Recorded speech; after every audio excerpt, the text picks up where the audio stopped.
तो दिल्ली सरकार ने केंद्र सरकार के निर्देशों को मद्देनज़र रखते हुए और जो केंद्र सरकार की गाइडलाइंस थी उसके मुताबिक दिल्ली में शादियों में 50 से बढ़ा के 200 तक की संख्या अलाउ की थी कि 200 तक लोगों के शामिल होना अलाउ किया गया था।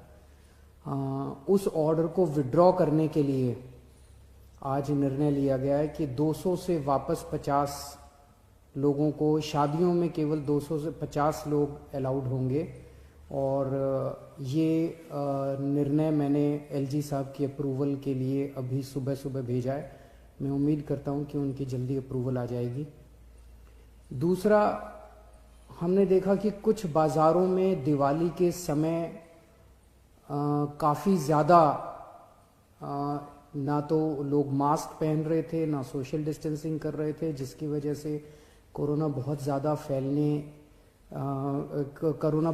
फैला। तो एक प्रस्ताव केंद्र सरकार को भेजा जा रहा है कि केंद्र सरकार ने पिछली बार जो गाइडलाइंस जारी किए थे उसमें उन्होंने कहा था कि कोई भी राज्य सरकार अगर किसी भी लोकल लेवल पे, छोटे लेवल पे भी अगर कहीं कोई लॉकडाउन लगाना चाहती है तो उसे केंद्र सरकार की परमिशन लेनी पड़ेगी। तो एक जनरल प्रस्ताव केंद्र सरकार की अप्रूवल के लिए भेजा जा रहा है कि अगर कहीं पे, अब दिवाली ख़त्म हो गई है, हम उम्मीद करते हैं कि बाज़ारों के अंदर जो इतनी ज़्यादा भीड़ थी वो भीड़ कम हो जाएगी और हमें ज़रूरत नहीं पड़ेगी। लेकिन अगर ज़रूरत पड़े और सारी कोशिशों के बावजूद भी अगर किसी बाज़ार में हम देखते हैं कि सोशल डिस्टेंसिंग और मास्क का पालन नहीं किया जा रहा और वो एरिया एक तरह से लोकल कोरोना हॉटस्पॉट बन सकता है, तो उस वहाँ पे बाज़ार को कुछ दिनों के लिए एहतियात के तौर पे बंद करने की इजाज़त दिल्ली सरकार को दी जाए। ऐसा प्रस्ताव अभी केंद्र सरकार को भेजा जा रहा है। इसके लिए भी मैंने एलजी साहब की परमिशन के लिए अभी लिख दिया है। हम सब लोग, आप देख रहे हैं कि किस तरह से सारी सरकारें मिलके कोरोना की स्थिति को काबू करने की कोशिश कर रही हैं। केंद्र सरकार का मैं खास तौर से शुक्रिया अदा करता हूं कि इस कठिन परिस्थिति में केंद्र सरकार ने दिल्ली वालों की मदद की है। और सबसे बड़ी मदद है कि जो उन्होंने 750 आईसीयू बेड्स और जल्द से जल्द बढ़ाने का उन्होंने आश्वासन दिया है। इससे सबसे ज़्यादा हमें लाभ होगा, क्योंकि इस वक्त बाकी सारी, मैं एसेस कर रहा था, बाकी सारी बेड्स अभी हैं, सफिशेंट हैं।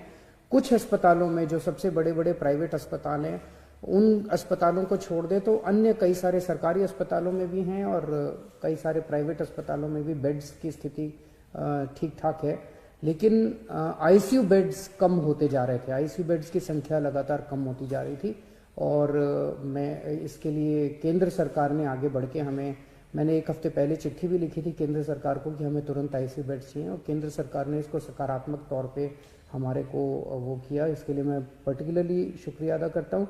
इस वक्त सारी सरकारें, केंद्र सरकार, दिल्ली सरकार, सारी एजेंसीज, डीआरडीओ, आईसीएमआर, सब एम्स वगैरह, सब लोग मिलके पूरी कोशिश कर रहे हैं, डबल एफर्ट्स कर रहे हैं अपने कोरोना की स्थिति को काबू पाने के लिए। लेकिन ये तब तक नहीं ठीक हो सकती जब तक हम सब लोग, जब तक एहतियात नहीं बरतेंगे।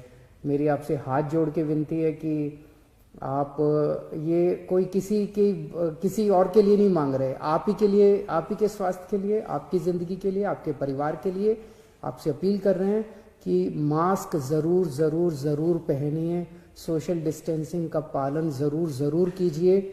कई लोगों को लगता है मुझे तो नहीं होगा, पड़ोसी को हुआ मुझे नहीं होगा। ये किसी को नहीं देखता कोरोना, ना गरीब को देखता, ना अमीर को देखता, ना इसको देखता, ना उसको देखता। किसी को भी कभी भी हो सकता है, और अगर बिगड़ जाए तो खतरनाक हो सकता है। तो फिर से मैं हाथ जोड़ के सबसे अपील करता हूं कि आप please please please social distancing का पालन कीजिए और मास्क ज़रूर से पहनिए। नमस्कार।